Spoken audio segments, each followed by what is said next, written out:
Insane beats.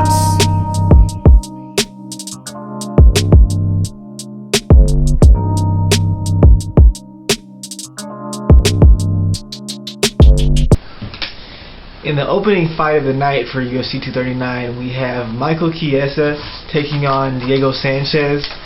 So, Diego Sanchez has been in the game forever. He's actually been in the UFC for 14 years.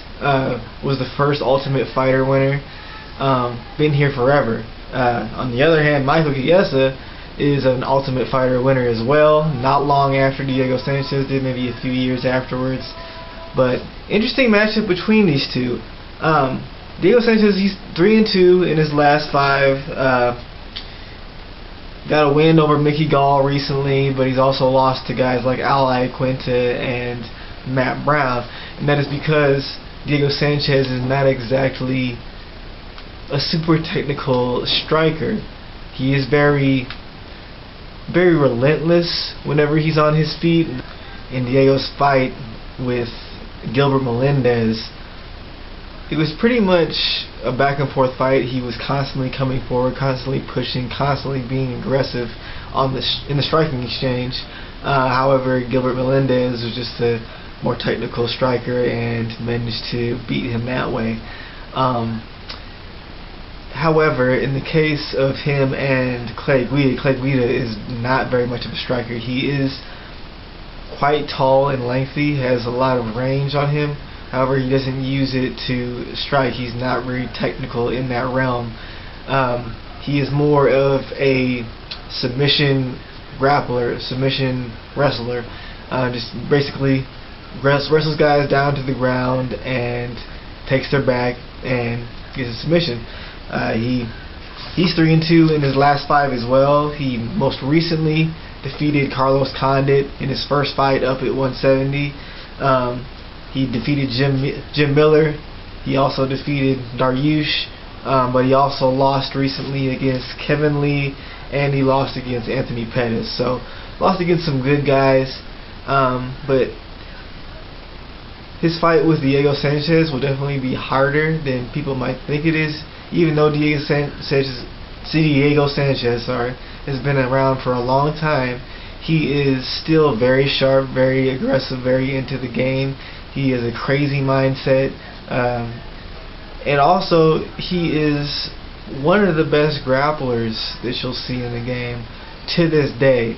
Now, Diego Sanchez, like I said, his striking isn't that great. He kind of came from a time where there wasn't as much technical striking as there is now, and he got away with that due to his wrestling skills, his jiu-jitsu skills, and his ground and pound skills, which he was very good at. He takes guys to the ground and he decides whether he wants to submit them or just beat them into oblivion. In his fight over Mickey Gall, that's exactly what he did. He got to the ground and just beat the hell out of him.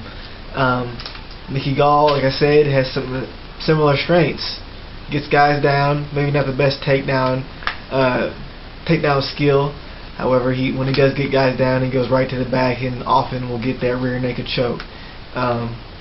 Diego Sanchez, like I said, I think Diego Sanchez is a more well-rounded fighter in general, but I also think he's a more well-rounded grappler. He's better in the wrestling exchange. I think has a lot more range as far as his attacks go in the jiu-jitsu realm. I know he can get guys with more than just a choke, which is mainly Michael Chiesa's thing. I'm sure it's not Chiesa's only attack, but it is what he mainly gets finishes with. And like I said, Diego has ruthless ground and pound. And Chiesa's is good as well. However, Diego Sanchez is just on another level. So, interesting matchup. Both very good grapplers. That's their main realm. On the feet, I am unsure how that will work. Whereas Chiesa, he has the range, but he doesn't really throw that much. Whereas Diego Sanchez, he does throw a lot on the feet. He just doesn't throw it with very good technique. You can kind of see the shots coming every time he throws because he just bites down on the mouthpiece like the brawler that he is. So on the feet, that would be a kind of a toss-up. On the ground, I think that it definitely leans in Diego Sanchez's favor despite the size disadvantage. So I'm going to lean towards Diego Sanchez in this fight. However, it is very interesting on both ends. Both grapplers, both not that great on the feet, but we'll see who has the strongest will to win. And if you know anything about Diego Sanchez, you know he has a powerful will. So in all realms, I'm leaning a bit towards Sanchez, but you never know what can happen. Thanks, guys. Surprise, motherfucker. These eyes, motherfucker. Subscribe, motherfucker.